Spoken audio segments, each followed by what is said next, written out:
Iran के राष्ट्रपति इब्राहिम रईसी की रविवार को हुई एक हेलीकॉप्टर दुर्घटना में 8 अन्य लोगों समेत मौत हो चुकी है। इब्राहिम रईसी का हेलीकॉप्टर एक दुर्गम इलाके में जाकर क्रैश हो गया। राहत बचाव टीमों ने उनकी तलाश में कई घंटे अभियान चलाया, जिसके बाद उनके शव सोमवार को बरामद किए जा सके। इब्राहिम रईसी के साथ ही इस दुर्घटना में ईरान के विदेश मंत्री हुसैन अमीर अब्दुल्लाहियान की भी मौत हो गई है। रईसी के साथ यह दुर्घटना ईरान के पूर्वी अजरबैजान प्रांत से लौटते समय हुई। यहाँ वह एक बांध का उद्घाटन करने गए हुए थे और उनके साथ अन्य कई महत्वपूर्ण लोग मौजूद थे। रईसी की मौत के बाद ईरान में नए नेतृत्व के लिए कवायद चालू हो चुकी है। हेलीकॉप्टर दुर्घटना में मारे गए इब्राहिम रईसी 73 वर्ष के थे। वह 2021 में चुनाव जीतकर ईरान के 13वें राष्ट्रपति बने थे। इससे पहले 2017 में वह राष्ट्रपति चुनाव हार चुके थे। अब यहाँ पर जो इब्राहिम रईसी है, उनको लेकर ये माना जाता है कि वे काफी ज्यादा कट्टरपंथी थे और काफी ज्यादा कठोर भी। कट्टरपंथी माने जाने वाले रईसी ईरान के मुख्य न्यायाधीश भी रह चुके थे और उन्हें 2019 में ईरान का मुख्य न्यायाधीश बनाया गया था। रईसी ईरान के अयातुल्लाह खोमैनी और अयातुल्लाह खामनेई दोनों के करीबी माने जाते थे। इब्राहिम रईसी मूल रूप से ईरान के मशदाद के रहने वाले थे और 1979 में ईरान में हुए तख्ता पलट के प्रदर्शनों में शामिल रहते थे। इब्राहिम रईसी ने सरकार में अन्य कई महत्वपूर्ण जिम्मे भी संभाले थे। रईसी ने ईरान के सबसे बड़े दीनी तालीम के मदरसे कौम से शिक्षा हासिल की थी और रईसी की 2 बेटियां भी हैं। उन्होंने 1982 में निकाह किया था। रईसी को सेना, न्यायपालिका और IRGC का बेहद करीबी माना जाता था। ईरान के वर्तमान सुप्रीम लीडर अयातुल्लाह खामनेई के उत्तराधिकारी के रूप में उन्हें ही देखा जाता था। वह उनके काफी नजदीकी थे और उनकी मौत के बाद नया राष्ट्रपति बनाए जाने की प्रक्रिया चालू हो चुकी है। इब्राहिम रईसी एक धड़े ने तेहरान का कसाई की संज्ञा दी है। यह संज्ञा उन्हें 1988 में एक समिति में रहने के कारण दी गई थी। बताते चलें कि इस समिति ने 1988 में 500 लोगों को फांसी की सजाएं दी थी और यह सजाएं राजनीतिक कैदियों को दी गई थी। रईसी को कट्टरपंथी माना जाता था। वह 2015 में ईरान, अमेरिका और यूरोपियन देशों के बीच JCPOA डील के विरुद्ध थे और इसके अंतर्गत ईरान पर से प्रतिबंध हटाए जाने थे। बदले में ईरान ने अपना परमाणु प्रोग्राम रोकने का वादा किया था। इब्राहिम रईसी की मौत के बाद अब मोहम्मद मोखबर को ईरान का राष्ट्रपति बनाया जाएगा। वह वर्तमान में ईरान की पहली वरीयता के उपराष्ट्रपति हैं। मोखबर पहले अगले 50 दिनों के लिए अंतरिम राष्ट्रपति का रोल जरूर निभाएंगे। मोखबर ईरान की सैताद नाम की संस्था के प्रमुख रहे हैं और यह संस्थान ईरान में भलाई के काम देखती है। इसे ईरान के पहले सुप्रीम लीडर खोमेनी के आदेश पर स्थापित किया गया था।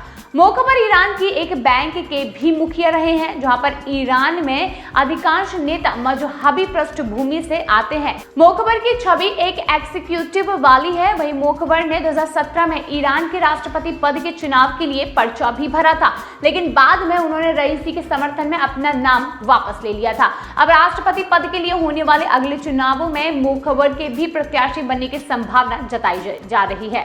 दरअसल मोखबर को राष्ट्रपति बनाए जाने के पीछे ईरान का एक कानून है। इसके अंतर्गत यदि राष्ट्रपति की आकस्मिक मौत हो जाती है या फिर वह लंबी बीमारी के कारण अपना काम करने में सक्षम नहीं रहता है, तो उसकी जगह सबसे वरिष्ठ उपराष्ट्रपति को अंतरिम राष्ट्रपति बनाया जाता है और 50 दिनों के भीतर पूर्णकालीन राष्ट्रपति के लिए चुनाव करवाए जाते हैं।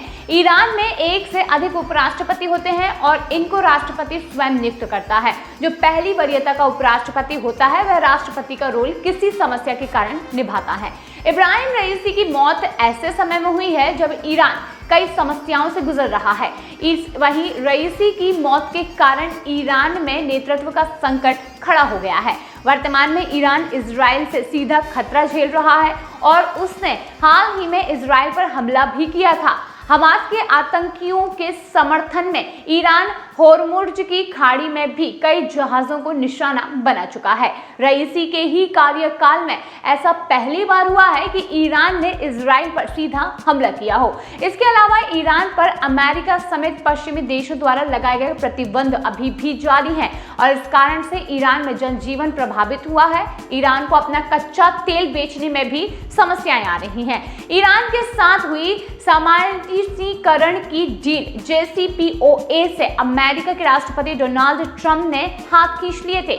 अमेरिका में सत्ता परिवर्तन के बाद भी ईरान पर लगे प्रतिबंधों में कोई ढील नहीं दी गई है। ऐसे में रईसी की मौत इस समस्या को और भी ज्यादा गहरा कर रही है। रईसी के कार्यकाल में ईरान को मात्र बाहरी नहीं बल्कि अंतरिम समस्याओं से भी जूझना पड़ा है।